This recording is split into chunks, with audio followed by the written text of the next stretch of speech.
अस्सलाम वालेकुम वरहमतुल्लाहि वबरकातुहू। उम्मीद है आप सब खैरियत, तंदुरुस्ती और आफ़ियत के साथ होंगे। आप देख रहे हैं मेरा और अपना YouTube channel JJC by sir Jawad. मैं हूं जवाद अख्तर। आज की lecture video second year physics का एक नया चैप्टर 13 करंट इलेक्ट्रिसिटी, उसके न्यूमेरिकल्स का पहला पार्ट है। इससे पहले मैं आपको चैप्टर 11 और 12 के कंप्लीट न्यूमेरिकल्स डिलीवर कर चुका हूँ, ज़रूर देखिएगा। शुरू करते हैं। बिस्मिल्लाहिर्रहमानिर्रहीम। चैप्टर नंबर 13 है करंट इलेक्ट्रिसिटी, इसका नाम है। न्यूमेरिकल्स का पहला हिस्सा है, पेज नंबर 106 पे मौजूद है ये न्यूमेरिकल्स। कैटेगरी वाइज कराऊंगा जैसे मैंने चैप्टर 11 में कराया था और चैप्टर 12 में, तो कोशिश कीजिएगा कि उसी सिस्टमेटिक वे को आप मेंटेन रखें। चैप्टर 13 में electric current, resistance, potential difference, इस तरह के टॉपिक्स हैं। इसकी लेक्चर वीडियो भी इंशाल्लाह मैं आपके लिए अपलोड करूँगा, वो भी देखिएगा। तो इसमें पहली कैटेगरी है resistance, resistivity and temperature coefficient of resistance. Category 1 resistance, resistivity,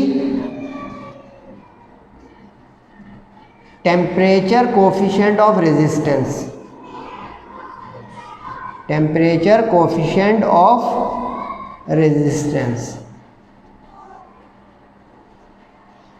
resistance जो है वो R से इंडिकेट होती है, इसके यूनिट्स होते हैं ओम। आप वर्ड में भी लिख सकते हैं ओम, जिसने ओम्स लॉ दिया था वही ओम, या ये ओमेगा का एक सिंबल होता है, ये भी बना सकते हैं। रेजिस्टिविटी होती है रॉ करके, रॉ इसका सिंबल है, और रेजिस्टिविटी के यूनिट्स होते हैं ohm metre. Temperature coefficient of resistance alpha होता है, और इसके यूनिट्स होते हैं डिग्री इनवर्स सेंटीग्रेड या केल्विन इनवर्स। अब ये तो थोड़ी मैंने बेस बता दी। अब ये रेजिस्टिविटी जो होती है ये किसी मटेरियल की प्रॉपर्टी है, ये कांस्टेंट होती है, फिक्स होती है, ये चेंज नहीं हो सकती। जैसे कॉपर वायर है तो उसकी रेजिस्टिविटी फिक्स है, pure copper wire. Tungsten wire है उसकी फिक्स है, प्लेटिनम वायर है उसकी फिक्स है, सिल्वर वायर है उसकी फिक्स है, कॉन्स्टेंटन वायर है, एंड सो फोर्थ, सबकी रेजिस्टिविटी फिक्स है। अब रेजिस्टिविटी के आपको वैल्यूज़ याद नहीं करनी होती हैं, ये गिवन होती हैं क्वेश्चन के साथ। लेकिन आप चूँकि बुक के न्यूमेरिकल्स कर रहे हैं इस वक्त, तो बुक में ये आपको न्यूमेरिकल्स के वक्त में नज़र नहीं आएगी वैल्यू। तो इसके लिए मैं आपको एक पेज नंबर रेफ़र कर रहा हूँ, पेज नंबर 91। पेज नंबर 91, इस पे ये पूरा एक टेबल बना हुआ है। इस टेबल में आपको रेजिस्टिविटी रॉ और टेम्परेचर कोफिशिएंट ऑफ रेजिस्टिविटी या रेजिस्टेंस अल्फा, इसकी मटेरियल टू मटेरियल वैल्यू दी हुई है। तो आप इसको पेज नंबर 91 पे ज़रूर देखिएगा। और अगर कोई ऐसी एग्जाम्पल या क्वेश्चन आपको कभी मिले जिसमें रॉ या अल्फ़ा ना दिया हो, तो आप यहाँ से 91 पेज से उठा लेंगे। ठीक हो गया। तो ये देखिए, मैं आपका टाइम बज़ाहिर ज़ाया कर रहा होता हूँ, लेकिन बातें तफसील से बताने में टाइम लगता है। शुरू करें भाई 13.2। अच्छा, सोचोगे मन नहीं कराया, तो भाई कैटेगरी चल रही है ना, कैटेगरी की बता दी, तो अब उसके न्यूमेरिकल होंगे। 5 न्यूमेरिकल है इसमें, इंशाल्लाह ये 5 होंगे। 4 ये, एक मिटा के इंशाल्लाह कर दूंगा रब करके, तो ये 5 आपके एक जगह आ जाएंगे। A silver wire 2 metre long is to have a resistance of 0.5 ohm. What should be its diameter? आसान कैटेगरी है। 2 मीटर, 2 मीटर लंबा तार है, लंबाई के यूनिट्स मीटर होने चाहिए, और इसका सिंबल है L। रेजिस्टेंस 0.5 ओम है उस वायर की, तो R रेजिस्टेंस का सिंबल है, 0.5 ओम उसकी वैल्यू दी हुई है। रेजिस्टिविटी मैंने जो पेज का नंबर बताया वहाँ से उठा लिया, किसका? सिल्वर। ध्यान रखिएगा, सिल्वर वायर है, तो ये सिल्वर वायर की रेजिस्टिविटी की वैल्यू है। किसी और की उठा लेंगे गलत हो जाएगा जवाब। सही। डायमीटर पूछ रहा है, डायमीटर इज D रिक्वायर्ड हो गया। अच्छा, डायमीटर का कुछ लोग कैपिटल D से भी लिखते हैं, ज़रूरी नहीं है, आपकी मर्ज़ी है, मैंने स्मॉल सी लिखा। अब आपको एक फार्मूला पक्का करना है, बहुत कीमती फार्मूला है, इस कैटेगरी के लिए इस्तेमाल होता रहेगा। देखिए 1 बार 2 बार 3 बार मुसलसल इस्तेमाल हुआ, तो ये पक्का करें। R is to rho L upon A, rho L upon A, R is to rho L upon A. अब इसमें एक बारीकी बताने जा रहा हूँ। हमें तो उसने डायमीटर बोला है, डायमीटर जो है वो क्या चीज़ होती है भाई? डायमीटर होती है एंड टू एंड किसी सर्कुलर चीज़ की लेंथ। डायमीटर इसी को कहते थे ना भाई बचपन में, रेडियस का डबल। अब वायर जो हमारे सिलेबस में वो सारे सर्कुलर हैं, ये आपको समझना है, वरना कभी आप लोगों ने इलेक्ट्रिकल डिवाइसेस देखी हो, इलेक्ट्रिसिटी में काम करने वाले इलेक्ट्रिशियंस को देखा हो, तो चिपटा तार फ्लैट वायर भी होता है और गोल सर्कुलर भी होता है। हमारे सिलेबस में सर्कुलर है, तो सर्कुलर चीज़ का एरिया क्या होता है भाई? Pi r square for circular wire, for circular wire. अब ये देखें, आपको टीचर ने बताया कि वायर हमारे सिलेबस में कैसा है, वरना आप कहेंगे भाई यहाँ तो सवाल में तो नहीं लिखा है सर्कुलर। Very good question. तो ये टीचर क्या काम कर रहा है? समझा रहा है, सिखा रहा है, तो समझें। तो A equal to pi r square circular wire का हो गया एरिया। अब रास्ता क्लियर हो जाएगा, क्योंकि इसमें आर आ जाएगा, आर से डी आ जाएगा। कैसा? अब जल्दी जल्दी करें। A equal to pi r square. अच्छा, आप मुझे जानते हैं, अगर थोड़ा बहुत समझ गए इतने दिनों में, तो मैं पहले फॉर्मूला मेकिंग करता हूँ ताकि वैल्यूज़ कैलकुलेटर में रख के धड़ाधड़ आंसर। तो अब देखिए, मैं पहले इस ए को पाई आर स्क्वायर से बदला, ठीक।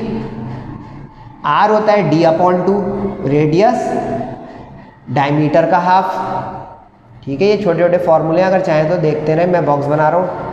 अब आर को अगर वहाँ रख दूंगा तो डी अपॉन टू का स्क्वायर आ जाएगा। सही हो गया यहाँ तक? डी का स्क्वायर और 2 का स्क्वायर 4। अब इसको ले जाके आप इस ओरिजिनल फॉर्मूले में पुट कर दें, पुट इन इक्वेशन 1। तो क्या होगा? R is to rho L अपनी जगह, ए की जगह ये पुट हो गया पाई डी स्क्वायर अपॉन 4। तो 4 रेसिप्रोकल होके हो गया 4 raw L upon pi D square. अब याद है करना क्या है? डायमीटर चाहिए, तो अब डायमीटर चाहिए, बाकी सब चीज़ें हैं। देखिए आर है, रॉ है, एल है, पाई हमें याद होता है, नहीं तो कैलकुलेटर से। तो देखें ये हो गया मेरा तरीका, अच्छा लग रहा है तो अडॉप्ट कर लें। डी स्क्वायर उधर गया, आर क्रॉस में आया। अब देखिए क्या होगा? पुट एंड गेट का हो जाएगा मामला, कि सारी कुछ वैल्यूज़ पता है, सिर्फ कैलकुलेटर में फीड होके जो जवाब आएगा स्क्वायर रूट लूँगा, डी स्क्वायर का डी आ जाएगा। तो ट्राई टू फॉलो मी। तो 4 इंटू रॉ की वैल्यू रखी 1.52 एक्सपोनेंट -8, एल लेंथ सवाल में से उठाई 2, पाई की वैल्यू रेजिस्टेंस 0.5 सवाल में से उठाई, कैलकुलेटर। अच्छा, कैलकुलेशन में ध्यान रखिएगा, सिर्फ गाइड बुक नहीं बनवा रहा हूँ, बोर्ड एग्जाम के लिहाज से तैयारी करा रहा हूँ। मल्टीप्लाई अलग कीजिएगा, मल्टीप्लाई अलग कीजिएगा, फिर डिवाइड कीजिएगा स्टेप बाय स्टेप ध्यान से। 4 मार्क्स का न्यूमेरिकल है सेक्शन बी में, तो इसकी अहमियत को समझें। टीचर नंबर काटने के लिए तैयार बैठा है, तो ये डिवाइड किया अगले स्टेप में, यानी कि सारा कैलकुलेटर में यूँ डाल दिया टच स्क्रीन मोबाइल की तरह, तो 1 नंबर कट जाएगा। अब इसका जवाब आ गया डी स्क्वायर का। अब स्क्वायर रूट बोथ साइड लेंगे तो डी स्क्वायर का रूट डी से बाहर आ जाएगा, समझ गए? डी स्क्वायर का रूट लूँगा तो रूट से स्क्वायर कट गया, डी आ गया। वैल्यू कैलकुलेटर में डाल दी है, ये आ गया आपका मीटर में diameter. Okay, should be the diameter of silver wire. बारीकी। अच्छा, ये मैं जो यूँ कर रहा हूँ स्टेप, आप वर्टिकल कीजिएगा, मैं कम जगह में ज़्यादा समझाने के लिए यूँ किया है। आप सारे वर्टिकल सॉल्यूशन कीजिएगा स्टेप बाय स्टेप। एक्सीलेंट हो गया, आगे बढ़े भाई। अब 40 ओम रेजिस्टेंस 13.12 इतने सारे छुड़वा दिए बेटा, बीच में दूसरी कैटेगरीज है वो मैं कराऊँगा इंशाल्लाह।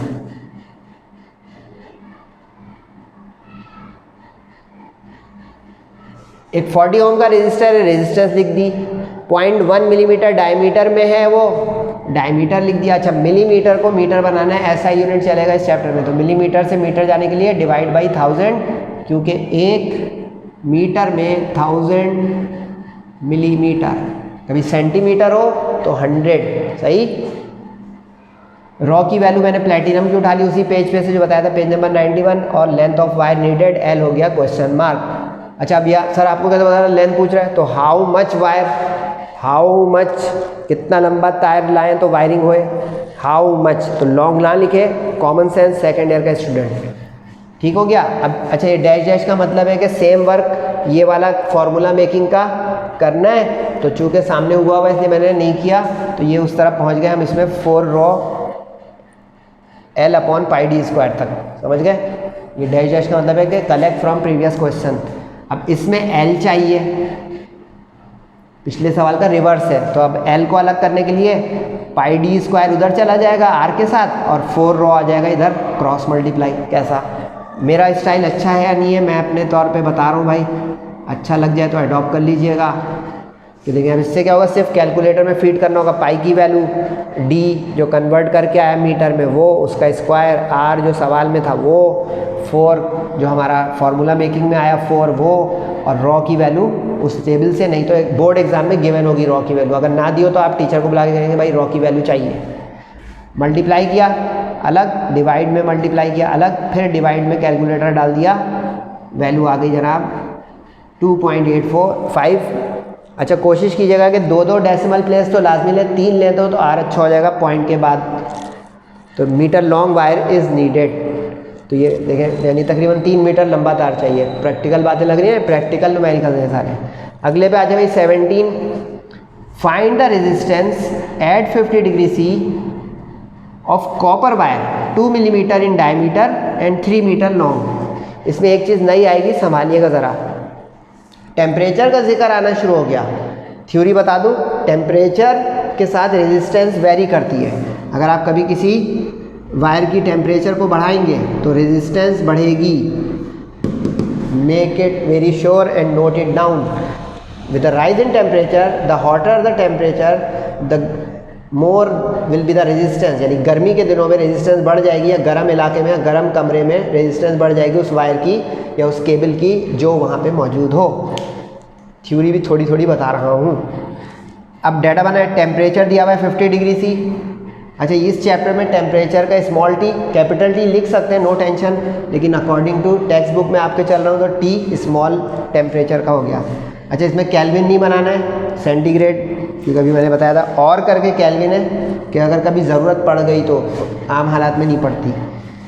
डायमीटर को मिलीमीटर से मीटर बनाया, यानी कि 1000 से डिवाइड कर दिया तो 1000 मतलब 10⁻³ अच्छा ये 2 स्टाइल में क्यों दिखा रहा हूँ, यहाँ पे पॉइंट में वैल्यू थी, पॉइंट में वैल्यू थी तो बच्चे गड़बड़ कर सकते हैं एक पावर की, तो मैंने देखे वहाँ डिवाइड का उसूल चलाया ताकि कैलकुलेटर आपका काम करे। यहाँ पे 2 एक गिनती है, 3 एक गिनती हो, 4 5 6 डेसिमल ना हो तो सिंपली उसके साथ 10⁻³ क्योंकि डिवाइड में जब 3 0 जाएंगे तो इसका मतलब माइनस के 3 0 है, माइनस का पावर 3। अंडरस्टैंड। ये लेंथ मीटर में दी हुई है, मीटर में ही रहेगा, अगर कभी सेंटीमीटर मिलीमीटर हो ये भी कन्वर्ट होगा। रॉ फॉर कॉपर फिर वही टेबल से उठाया।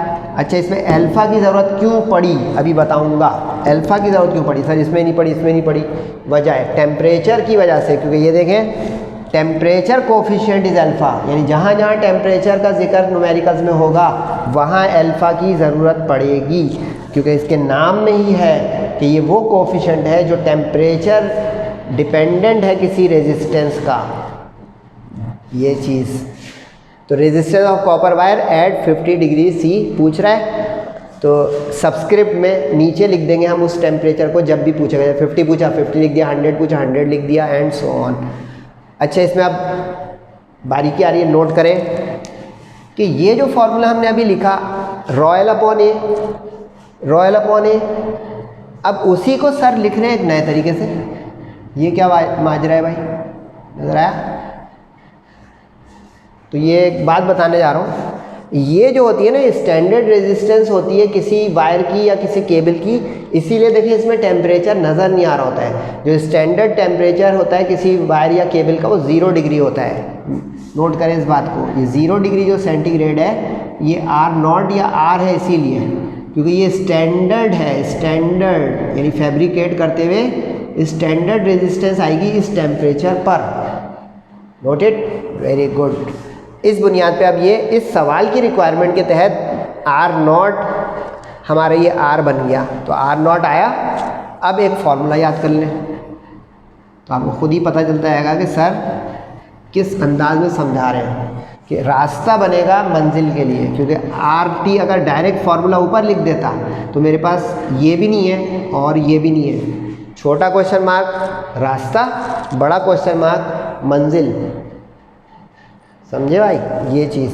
तो अब आर नॉट निकलेगा क्योंकि ये अल्फा और टी तो सवाल में है, आर नॉट निकलेगा तो आर टी आएगा ना भाई। तो ये अब यहाँ पे छुपी हुई बात समझाई सर ने कि जब इस फॉर्मूले को हम टेम्परेचर के लिहाज से डील करेंगे तो आर नॉट हो जाएगा यही, क्योंकि ये स्टैंडर्ड रेजिस्टेंस की फैब्रिकेशन का फॉर्मूला है।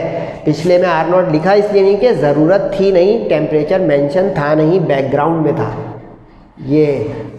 अब जल्दी जल्दी काम करें। डैश डैश का मतलब वही है कि जो हमने फॉर्मूला मेकिंग क्वेश्चन 1 में की थी वो क्रॉस मल्टीप्लाई करके। इसमें अब कुछ क्रॉस मल्टीप्लाई नहीं, क्योंकि आर जिस तरफ चाहिए उधर ही है, तो आर जिस तरफ चाहिए उधर ही है। रॉ की वैल्यू के सवाल में से एल की रखें, डी की रखें, पाई की रखें और जल्दी से आधा सवाल कर दें।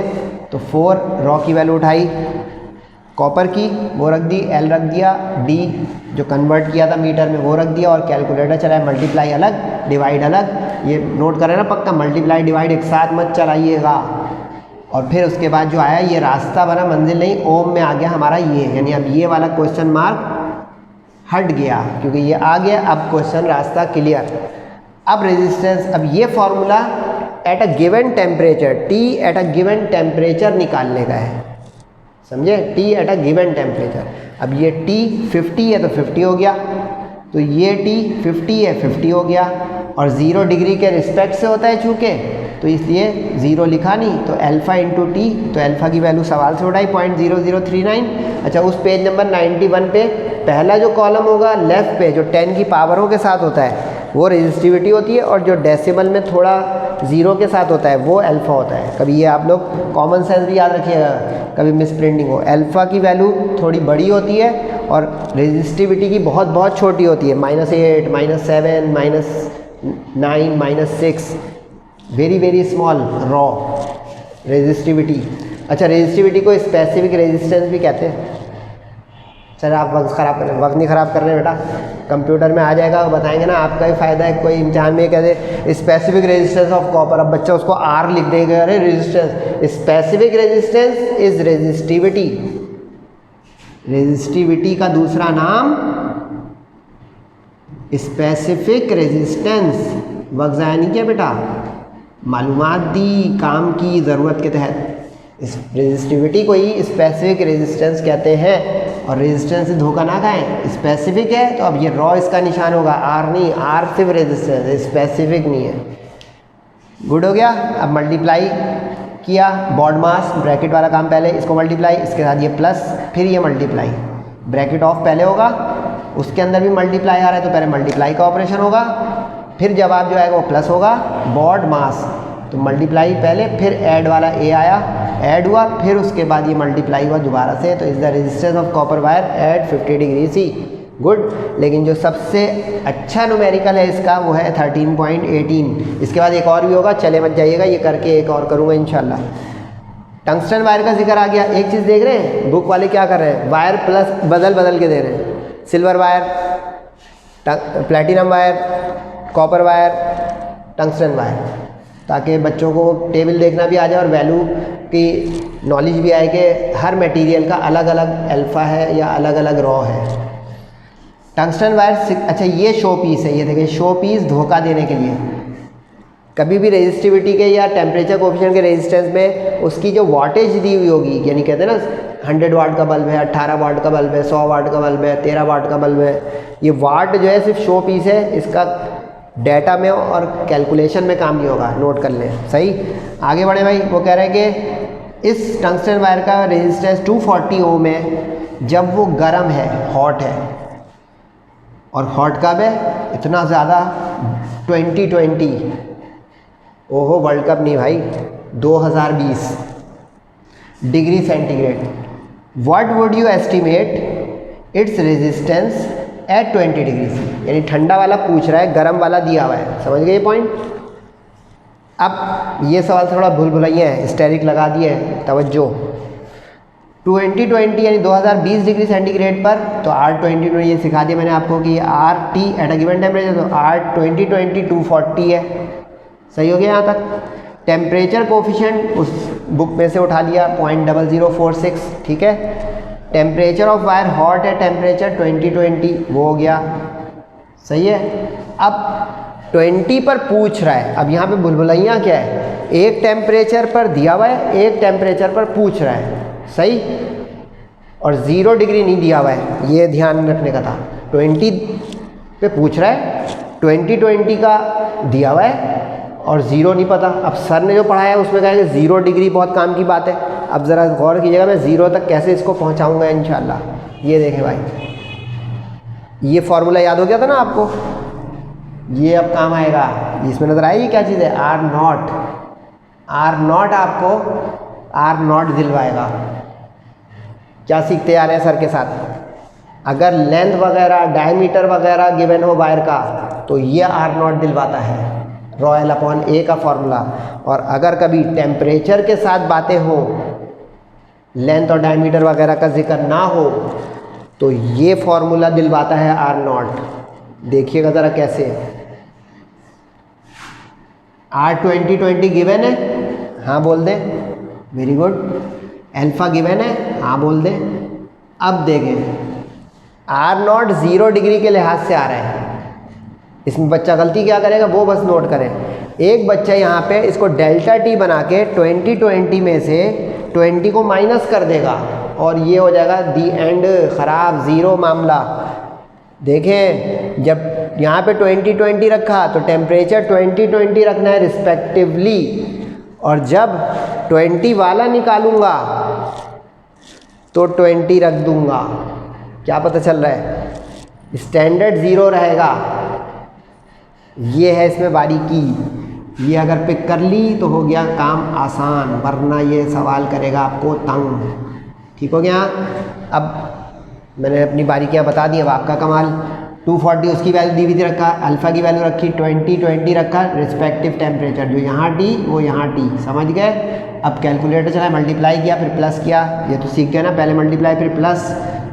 अब देखें यहाँ पे ये डिवाइड में जाएगा क्योंकि ये हमें चाहिए था, क्योंकि आर नॉट का स्टैंडर्ड आएगा नहीं तो अदर टेम्परेचर का आएगा नहीं। क्या सीखा, स्टैंडर्ड से टेम्परेचर पर पहुंचते हैं। तो अब यहाँ पे स्टैंडर्ड निकालने का स्टाइल बदला, लेकिन आर नॉट निकला स्टैंडर्ड रेजिस्टेंस का, तो वो पुट होके किसी भी आप टेम्परेचर 20 का पूछ ले, 50 का पूछ ले, 100 का पूछ ले, you are in a position to find it. सही हो गया। अच्छा, अब मैंने डाटा में दोनों टेम्परेचर क्यों लिखे, ताकि स्टूडेंट कंफ्यूज ना हो। अगर नहीं होते कंफ्यूज आप माशाल्लाह तो दोनों लिख सकते हैं। यहाँ पे T1 T2 कर दो उसको, या T और T डैश कर दें। यहाँ पे T लिख दिया मैंने इसलिए कि पहले हिस्से में जो T इस्तेमाल हुआ, जब दूसरे हिस्से की ज़रूरत पड़ी तो मैंने उसके सामने उसका डाटा लिख दिया T=20। ये स्टाइल पसंद आ रहा है तो ओके, तो उससे हमें ओरिजिनल फार्मूले का सिंबल नहीं बदलना पड़ेगा। लेकिन अगर आपको लग रहा है ये क्या बीच में ब्रैकेट में लिख दिया T20 नहीं भाई, टेम्परेचर 20। क्रिकेट के शौकीन नहीं आप लोग, चलें कोई बात नहीं, पढ़ाई भी करें अपने वक्त पे, खेल भी अपने वक्त पे, ये बात हुई ना। तो अब ये आप यहाँ पे डाटा भी लिख सकते हैं, वहाँ पे भी डिपेंड्स ऑन यू, मैंने यहाँ लिख दिया। ठीक, अब आर नॉट जो निकला है वो रास्ता यहाँ पे आएगा, हमारा मंजिल नहीं है, यानी हमारी मंजिल ये थी, ये नहीं, लेकिन देखा रखी वैल्यू, अब रास्ता क्लियर है। अब 20 रिस्पेक्टिव, देखिए यहाँ 20 है, टेम्परेचर 20 हुआ, यहाँ 220 है तो वहाँ 20 हुआ, सही। अब मल्टीप्लाई करें, फिर उसके बाद ऐड करें और फिर मल्टीप्लाई करें तो आपका जवाब आ गया 25.46। एक चीज़ सिखाऊं आपको अगर सीखना चाहते हैं, देखिए 0 डिग्री कम था, कम रेजिस्टेंस है 23, याद रखिएगा। 20 थोड़ा सा गर्म है तो देखिए टेम्परेचर बढ़ने से 23 से 25 हो गया, सही है। 2000 ये तो बहुत गर्म है, एकदम फर्नेस जैसा, तो देखें 240 बहुत ही ज़्यादा है। जस्टिफाई हो गया ये सर का थ्योरी का केस कि जितनी टेम्परेचर बढ़ाते जाएंगे उतनी रेजिस्टेंस बढ़ती जाएगी। आप लोग भी गर्म हो गए गुस्से में, नहीं यार ऐसा नहीं करें, जाइएगा नहीं, एक न्यूमेरिकल बाकी है।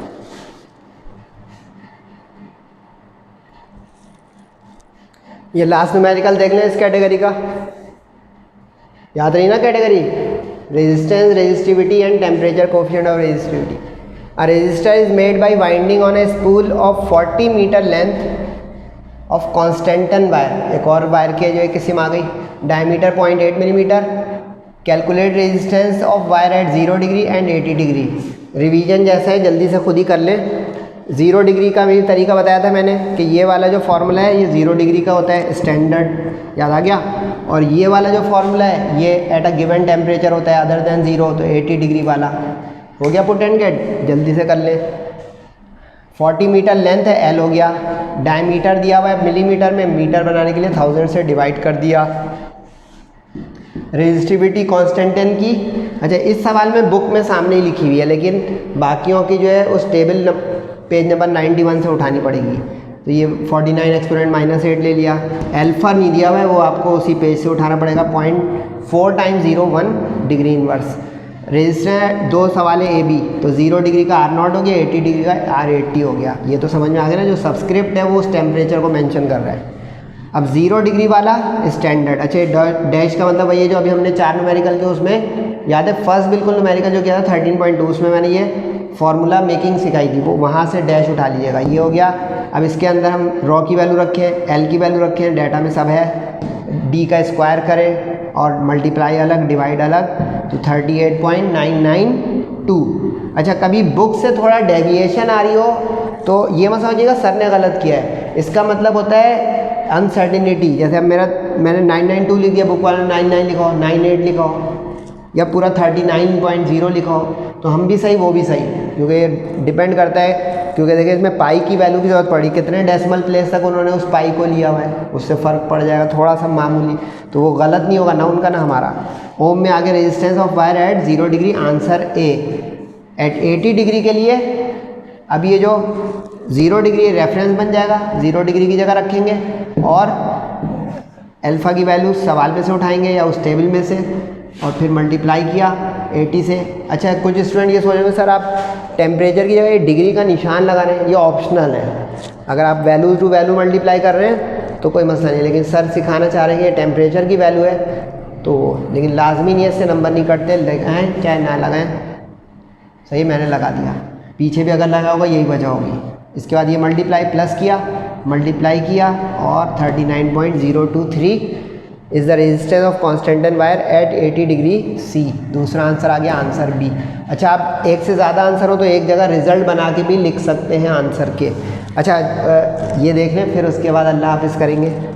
आपको याद होगा चैप्टर 11-12 में सर ने एक तरीका चलाया हुआ है कि बुक की कुछ इलस्ट्रेटेड एग्जाम्पल भी काम किए जो बोर्ड का टीचर टच कर सकता है। तो इस कैटेगरी रेजिस्टिविटी टेम्परेचर कोफिशिएंट की 4 तगड़ी एग्जाम्पल बुक में फॉलो करें, मुझे उसका फीडबैक दें कि हो रही है कि सर उस एग्जाम्पल्स को भी सॉल्व करवाएं।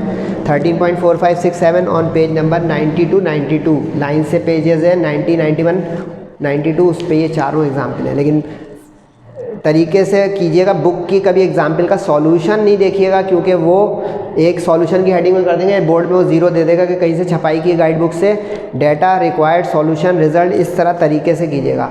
तो hope you are having benefits from these lectures. तो सेहत और ज़िंदगी, तो इंशाल्लाह बहुत जल्द आपसे एक नई लेक्चर वीडियो मुलाकात होगी। तब तक अपना और सबका बहुत ख्याल रखिएगा। तब तक के लिए अस्सलामु अलैकुम वरहमतुल्लाहि वबरकातुहू।